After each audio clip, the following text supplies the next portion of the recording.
माया अचम्म छ। कसैलाई हेर्यो, कसैको रूपलाई देख्यो, कसैको हँसिलो रूपलाई देख्यो र त्यसमा एक भयो। त्यो मान्छेको आइडेन्टिटी त्यो हँसिलो रूपमा राख्यो। त्यसैले जब उक्त मान्छेको रूप परिवर्तन हुन्छ, हाम्रो एक्सपेक्टेसन मिल्दैन। हामीले जेलाई सोचेका थियौँ त्यो पुग्दैन र हाम्रो पनि एनर्जी खस्किन्छ। यो प्राण ऊर्जा मानिसको शरीरमा छ र जब हर्षित छ शरीर, हर्षित छ मन, तब प्राण ऊर्जा परिपूर्ण छ। जब शरीरलाई गाह्रो परेको छ तब प्राण ऊर्जा कम भएको हुन्छ। त्यसै गरी मनलाई जब समस्या परेको छ त्यो बेला पनि प्राण ऊर्जा कम हुन्छ, किनकि मन र शरीर सूक्ष्म रूपमा जोडिएका छन्, एकै हुन्।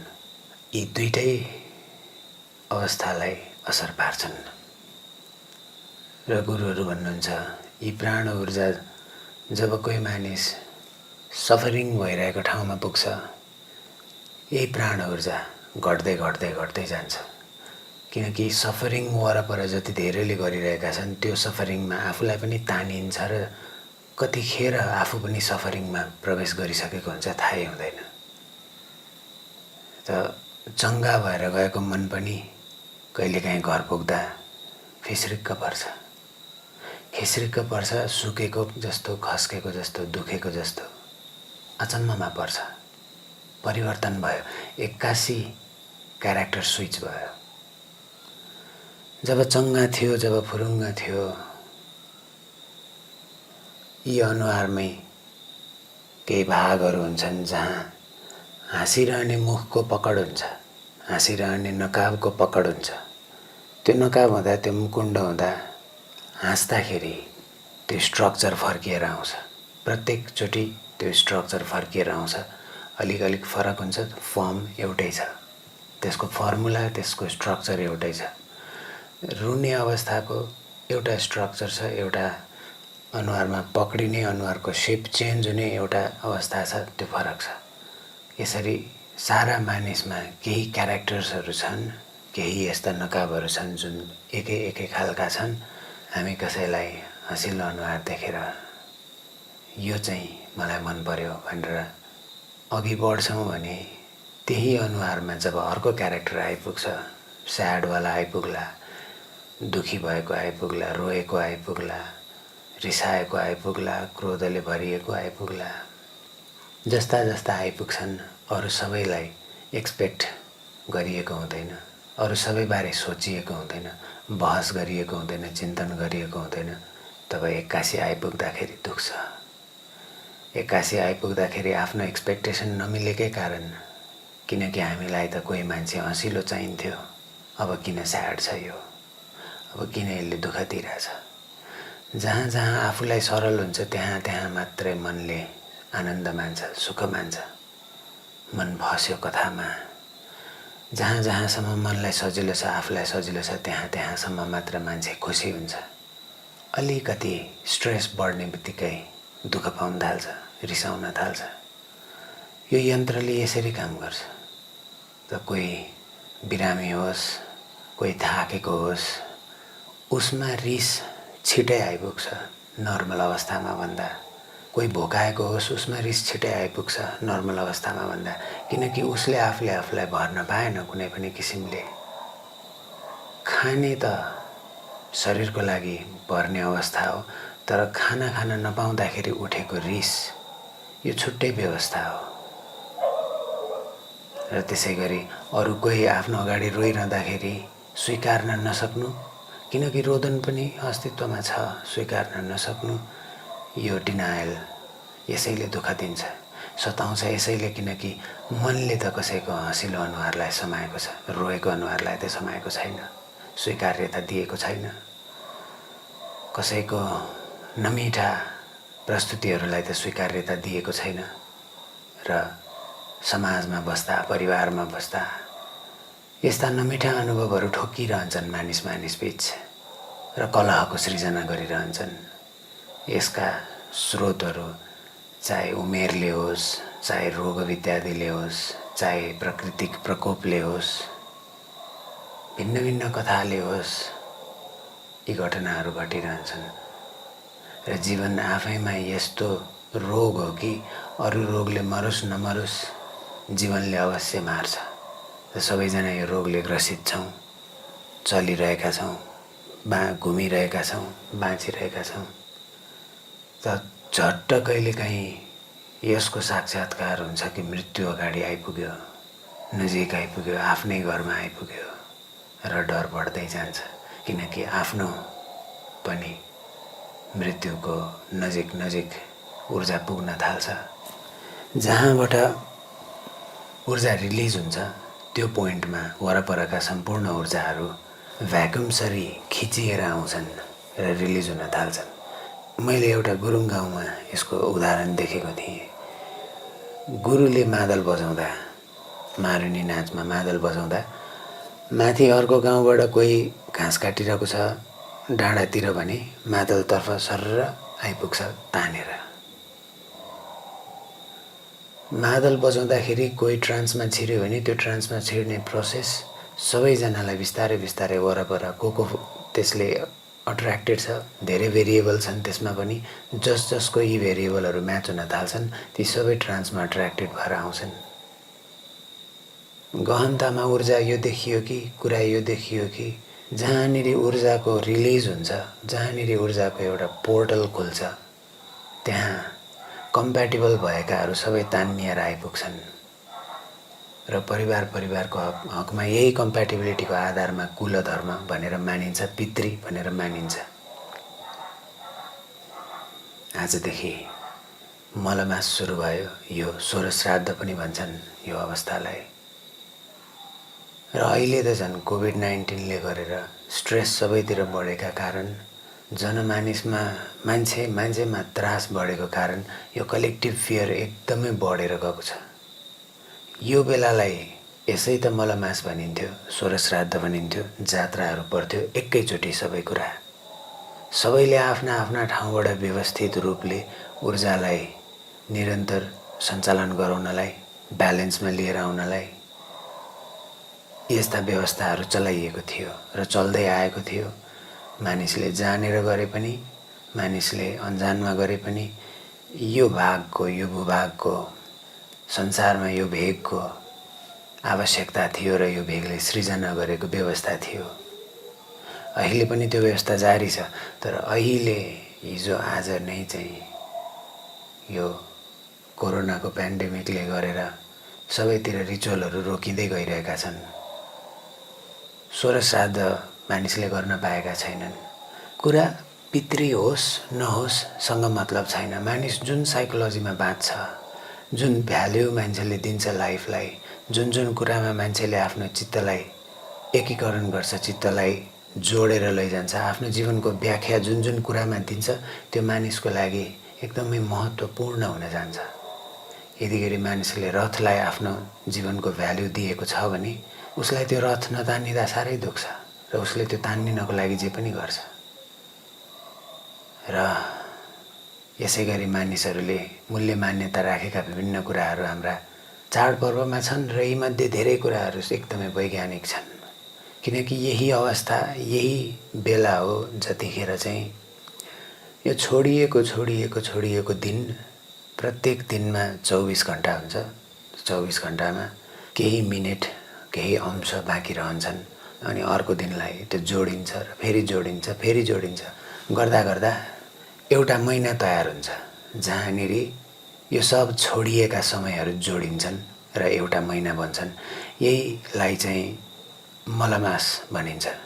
किनकि महिनाहरूको सबै छोड्दै आएको अन्तिम महिना र यही महिनामा अहिले हामीसँग कोरोना छ अनि जात्राहरू हुनुपर्ने रोकिएका छन्। त ऊर्जा जुन हिसाबले यो भेगमा सञ्चालन गर्नको लागि व्यवस्था मिलाइएको थियो त्यो डिस्टर्बेन्समा परेको देखिन्छ। सबै कुराहरूको भेरिएबल्सहरू जोड्दै जाने हो भने मानिसहरू बिस्तारै बिस्तारै डिप्रेसनमा किन गए राम्ररी देख्न सकिन्छ। एक त खाना लाउनलाई समस्या छ, मुख्य कारण छ। गौडमा यस्ता व्यवस्थाहरू पनि छन् जुनलाई मान्छेले एकदमै मूल्य मान्यता दिएर राखेको छ। कुनै सभ्यता समाज यस्तो पनि आउला जहाँ मानिसले यो सब व्यवस्था छोडिदिएर जाला, आफ्नो संस्कृति बिर्सेर जाला, गइरहेका पनि छन् धेरैले। त उसलाई यसको भ्याल्यु हुन छोड्छ। त्यस पछाडि छुट्टै व्यवस्था भयो। जबसम्म यहाँ पितृलाई विश्वास गर्ने रहन्छन्, पितृ पनि रहन्छन्। जबसम्म यहाँ जात्राहरू गरिन्छन्, जात्राका देवी देवताहरू पनि जीवित रहन्छन्, किनकि छन् र गरिन्छ। भ्याल्यु जेलाई मानिसले दियो त्यो जीवनको यथार्थ भएर आइपुग्छ। जे कुरालाई महत्त्व दियो, जे कुरालाई विश्वासमा लिँदै गयो, त्यही कुरा यथार्थ हुँदै जान्छ। त्यसैले यस्ता यस्ता रोगहरू पनि छन् जहाँ मानिसहरूले आफ्नो इमेजिनेसनलाई यस्तो विश्वास गरिदिन्छन् कि ती कुराहरू सत्य भएर आउँछन्। त ऊ रिसाएको होस् उसको लागि क्रोध सत्य भएर आउँछ, त ऊ डराएको होस् उसको लागि भूत प्रेत यो सब सत्य भएर आउँछ। यस्तो पनि मनको अवस्था छ, किनकि मनमा जे गुमायो त्यही सत्य हुन्छ जीवनको। र मनमा जस्तो घुमेको छ मान्छेको अनुहार त्यस्तै हुन्छ, शरीरमा जस्तो घुमेको छ मान्छेको अनुहार त्यस्तै हुन्छ। यस्ता अवस्थाहरू पनि छन् जहाँ शरीरमा जस्तो सुकै घुमेको होस्, मनमा जस्तो सुकै घुमेको होस्, यी दुईटैलाई हेरेर बसिरहन सक्ने क्षमता भएको अवस्था पनि छन्।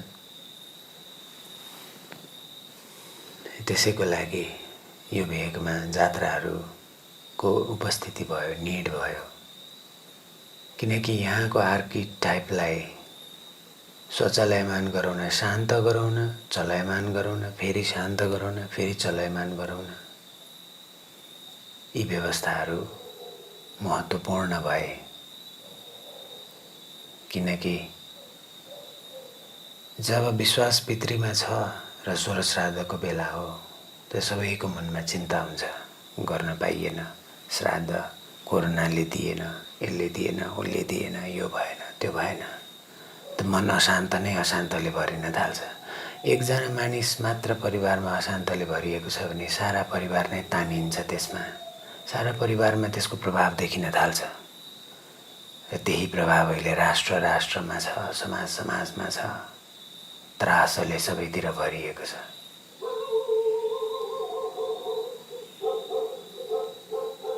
यसमा पनि तटस्थ भएर हेर माया, किनकि घटना त जस्तो घट्छ घट्दै जान्छन्।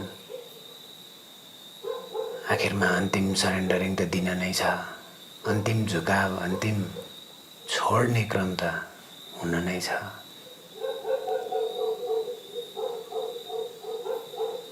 जीवनका कथा चल्दै जान्छन्।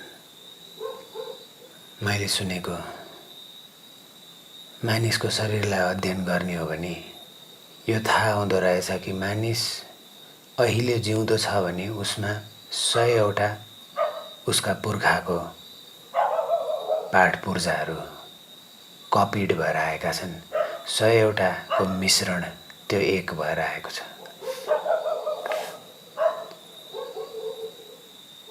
त ती सबको केही न केही तिमीमा छ। र शरीर मात्र छैन, चेतना पनि छ। कार्ल युङले त्यही भनिरहेका छन्, शरीर मात्र छैन, शरीर मात्र डेभलप भएर आएको होइन, मानिसले सोच्ने तरिका, मानिसको जीवनका घटनाहरू यी सबै कुरा दोहोरिएर आउँछन्। पूर्वमा यसैलाई कर्म भनियो, यसैलाई कुल धर्म भनियो, सबै जोडिएर आएका छन्। यो देखेकाहरूले देखेको पितृहरूको उपस्थिति, यिनीहरूका प्रभाव। र जब आफूलाई निहाल्दै गइन्छ तब आफ्नै शरीरमा यी क्यारेक्टरहरू परिवर्तन भएका देखिन थाल्छन्। कहिले हाँसमुख थियो त कहिले एक्कासी एकदमै स्याड, दिनभरि छोपेर बसेको थाहा हुन्छ। र यो छोपेर बस्ने कुरो आइपुगेको पनि थाहा हुन्छ, र छोपेर बस्ने कुरो गएको पनि थाहा हुन्छ। यही थाहा पाएकाहरूले मात्र भूत पिशाच यिनीहरूको उपस्थिति र यिनीहरूको प्रवेश र प्रवेशबाट निक्लिएर गएको पनि देख्छन्, प्रवेश भएर निस्किएर गएको पनि देख्छन्। किनकि वर्तमान अहिले र यहाँ सदा जारी छ। जे आएर उपस्थित हुने हो र जे मानिसले देख्न सक्ने हो ती सबै पास्टमा नै छन्।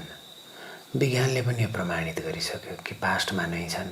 केही घटना हुन्छन्, ती घटनाका दृश्य ध्वनिहरू हाम्रा शरीरमा प्रवेश गर्छन्, दिमागमा पुग्छन्, प्रोसेसिङ हुन्छन्, बल्ल थाहा हुन्छ। त्यसका लागि केही समय लाग्छ। घटना घटिसके पछाडि केही क्षण पछाडि हामीले महसुस गर्छौँ। बुद्धिज्ममा वज्रयानमा यही मोमेन्टलाई वज्र भनिन्छ कि घटना घट्यो, देख्नुभन्दा थाहा पाउनुभन्दा माइन्डले प्रोसेस गर्नुभन्दा अगाडि जसले देख्यो त्यसमै रहिरहने, त्यही अवस्था वज्रको अवस्था, चट्याङ भएको अवस्था, सकिनुभन्दा अगाडि सुरु भए पछाडिको अवस्था। त कहिलेकाहीँ मास्कहरू फेरिन्छन् शरीरमा, बिस्तारै छोपिएर बस्न आउँछन् र यस्ता मास्कहरू जीवनका परिवर्तन हुने घडीहरूका अगाडि पछाडि आइपुग्छन्। जस्तै जीवनको पहिलो आश्रम बाल्यकालबाट अब ब्रह्मचार्यबाट अब गृहस्थीमा प्रवेश भयो। यो परिवर्तनमा एकचोटि आइपुग्छ। यो परिवर्तनमा मृत्युसरी नै आइपुग्छ, एकदम छोपेर आइपुग्छ, दुःख दिएर आइपुग्छ। निकै लामो समयसम्म मनमा भार भइरहन्छ, शरीरमा भार भइरहन्छ, दुखिरहन्छ, धेरै विचारहरू चलिरहन्छन्। किनकि प्रथम अवस्था अब मृत्युमा गयो, सकियो, चाहेर पनि समाउन सक्दैन। त्यो बालकपनलाई चाहेर पनि तन्काएर लान सक्दैन, सकियो। त त्यसको ग्रिफ चिन्तनमा देखा पर्छ, विचारमा देखा पर्छ, फेसमा देखा पर्छ। त कसैलाई निराश देख्दैमा फर्स्ट ह्यान्डली नेगेटिभ सेन्समा गइहाल्नु पूर्व कसैमा भइरहेको परिवर्तनलाई हेर्ने हो भने कोही मानिसको अनुहार परिवर्तन किन नहोस्, अब त्यहाँबाट यो फेनोमेननलाई निहाल्न सकिन्छ। किनकि परिवर्तन त हुन्छन्। त्यो गृहस्थीबाट फेरि बुढेसकाल प्रवेश गर्दै गर्दै जाँदा, सन्यासमा प्रवेश गर्दै गर्दै जाँदा र सन्यासमा प्रवेश गर्न नसक्दा र बुढेसकालमा प्रवेश हुँदै हुँदै जाँदा अब दुःखले सताउँछ। किनकि सन्यास जान्दै जानिएन, बुझ्दै बुझिएन, छोड्नुपर्ने यात्रा सिक्दै सिकिएन, जम्मा गर्ने मात्रै सिकियो। जीवनले त छोड्दै जान्छ, मनले भर्दै जान खोज्छ। यो कन्ट्राडिक्सनमा दुःख हुन थाल्छ र मानिस राम राम जप्न थाल्छ। कुनै पनि भगवानको नाम अब लिन थाल्छ, किनकि केही पनि पाएन उसले जिन्दगीभरिबाट। त्यहाँ पनि यो पहिलाको मर्ने बेला भयो, अझै पनि केही देखिएन जिन्दगीमा, केही थाहा भएन। अब त्यहाँ डर छ, भयङ्कर डर छ। र बुढेसकालको डराएको अनुहारले के भन्छ, के देखाउँछ, आत्तिन्छ, रुन्छ, कराउँछ, बुनबुनाउँछ। यसलाई हेर माया, हेरिराख। यो कराउने पनि तिमी भित्रको ऊर्जा हो र ती जो कराएर पछि शान्त भएर जीवनलाई स्वीकृत गर्दै गयो, त्यो ऊर्जा पनि तिमी भित्रकै ऊर्जा हो। तिमीले नै स्वीकृति दिएको हो, तिमी नै डराएको हो, तिमीले नै स्वीकृति दिएको हो। फेरि तिमी यो नयाँ परिवर्तनलाई हुनको लागि डराउँछौ र फेरि यसलाई स्वीकृति दिँदै जान्छौ र एक दिन फेरि मृत्युको लागि डराउँछौ र मृत्यु पनि स्वीकृत भएर जान्छ। यो सनातन प्रोसेस हो, भइरहन्छ। जसले यो सब घटनालाई बोध गर्यो उसले मनमा दुःख किन आइपुग्यो पनि देख्ने भयो र नदेख्दाखेरि सत्संग हुने भयो भने देख्ने भयो, कुराकानी हुने भयो भने देख्ने भयो, मन मिल्ने साथीसँग बसेर कुरा गर्यो भने, एनालाइसिस गर्दै जान सक्यो भने देख्ने भयो। नत्र यो वनझाड उम्रेको जस्तो उम्रिँदै जान्छ, अन्धाधुन्ध, र जीवन दुःखले भरिँदै जान्छ। किनकि जब दुःख मुखमा आएर टाँसिएर बसेको छ र त्यसैलाई नै समाएर संसार दुःख छ भनेर बसेको छ जिन्दगीभरि भने दुःख त छ। त्यो नकाब परिवर्तन भएको देख्न सक्यो भने रिलिफ अलिकति छ। किनकि त्यहाँ देख्न सम्भव छ कि दुःख रहेछ, फेरि सुख पनि आउँदैछ, समय लाग्ला आउँदैछ। किनकि यिन यान, किनकि शक्ति शिव, किनकि दिन रात, किनकि आँसु आँसु, किनकि जीवन मरण। जहाँ जहाँसम्म निहाल्न सकियो त्यहाँ त्यहाँसम्म यो सत्य देखियो। ध्रुव छ यो सत्य हो, अस्तित्वमा ध्रुव देखिन्छ यो सत्य हो। त्यसैले मानिसले ध्रुव सत्य भन्ने प्रयोग गर्छन्, ध्रुव सत्य भनेर प्रयोग गर्छन्। ध्रुवीकरण छ संसारमा, यसैको स्वीकार्यता मात्र एक यसैको केन्द्रबाट निक्लेर चढ्ने माध्यम हो। त कोही आज निराश छ भने ध्रुवीकरण छ यसको स्वीकार, किनकि हँसिलो अनुहारलाई लिएर अघि बढिएको थियो, आज निराश अनुहार छ, आज सेलाएको अनुहार छ, आज दुखी अनुहार छ। यसको स्वीकृति हुनाले मात्रै केन्द्रमा ल्याउँछ र यही केन्द्रबाट मानिसको ट्रान्सफर्मेसन हुन थाल्छ। मानिसको चेतना वृद्धि हुँदै जान्छ, जाग्दै जान्छ, फुल्दै जान्छ। त्यसबाहेक त मानिसले सभ्यतामा धेरै कुराको विकास गरेको छ र जे मानिसले चाहन्छ त्यो सत्य हुँदै जान्छ। जे मानिसले विश्वास गर्छ त्यही उसले बनाउँदै जान्छ, उसले आफ्नो संसार आफै बनाउँछ। यसपालि यो मलमासको ऊर्जा, यो सोह्र ऊर्जालाई सबैजनाले धान्न नसक्ने अवस्थामा छ।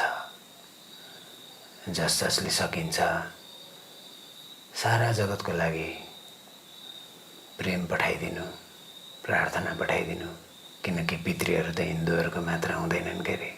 सबैका मानिस मर्छन्, सबैका मानिसका मेमोरीहरू बाँकी रहन्छन्, यादहरू बाँकी रहन्छन्। ती यादहरू नै हुन् पितृ। ती यादहरूकै एक्युमुलेटिभ रूप कहिलेकाहीँ फर्किएर एकचोटि आइपुग्छ र एकदमै जमेर बस्छ। त्यही नै भूतको अनुभव हो र यो धेरै परसम्म यसको यात्रा हुँदै जान सक्छ। मानिसले जहाँसम्म यसलाई देख्न सक्छ त्यहाँसम्म यसको यात्रा छ। त्यसैले आफ्नो आफ्नो तर्फबाट सबैले आफ्नो आफ्नो भाव पठाइदेऊ, ऊर्जा पठाइदेऊ, रिलिज हुन सकोस्, प्रेमले तर्न सकोस्। र यही भाव पठाउँदा पठाउँदै नै स्वयंमा पनि अस्तित्वको ऊर्जा भरिन सकोस्, अलिकति अझै जान्न सकियोस् यो अथाह अदृश्य उपस्थितिलाई, यो परमात्मालाई। पहिला पहिला त जात्राले शान्त गराउँथ्यो, पूजाआजाले शान्त गराउँथ्यो, चाडपर्वले शान्त गराउँथ्यो। अब सबैजनाले आफ्नो आफ्नो ठाउँबाट हिम्मत गरेर प्रार्थना गर्नुपर्ने बेला आएको छ। सबै धर्मभन्दा परको कुराहरू घटिरहेका छन्, त सबै धर्मले आफ्नो आफ्नो ठाउँबाट प्रार्थना गरिदिनुपर्ने बेला आएको छ। किनकि सबै धर्म मानिसले मान्छन्, ती छन्, जहाँसम्म मान्छन् त्यहाँसम्म छन्, छैन भन्ने मिल्दैन। कसैको लागि सत्य हो भने त्यो सत्य हो, कसैको लागि असत्य हो भने त्यो असत्य नै हो। त्यही नै सत्य हो, यही नै यथास्वरूप हो। यो सदैवदेखि यही नै छ, यसैमा सबै छ, यसैले सब समेटेको छ। यही हो सच्चित आनन्दको अवस्था पनि, यही हो पूर्ण ब्रह्म चेतन पनि र बियोन्ड ब्रह्म चेतन पनि यही हो। किनकि सब कथा हुन्। कसैको अनुहारमा आएको निराशाजनक क्यारेक्टर पनि यही कथाको एक भाग हो। त भोलि फेरि सुखीको अनुहार आउला, फेरि हँसमुख अनुहार देखिएला, फेरि रोएको देखिएला। यही हो लीला। तर आफ्नो तर्फबाट भाव पठाउन नछोड। त्यसको लागि धार्मिक पनि हुनु पर्दैन, किनकि कसैको लागि राम्रो भाव पठाउनाले स्वयंमा नै पोजिटिभनेसको विकास गर्दै लैजान्छ, आफैलाई नै शान्त हुँदै जान्छ। त उल्टै आफैलाई फाइदा हुने काम हो अध्यात्म, प्रार्थना। यो अदृश्य शक्तिलाई आफ्नो जीवन सुम्पिनुको फाइदै यही छ। कि उसको साक्षीमा संसारलाई भाव प्रेमको पठायो, उसले आफूलाई प्रेमले भरिदिँदै जान्छ। र साधना पनि यही हो, परमात्माले परमात्माकै लागि गरेको। सहज र सहज स्वीकार।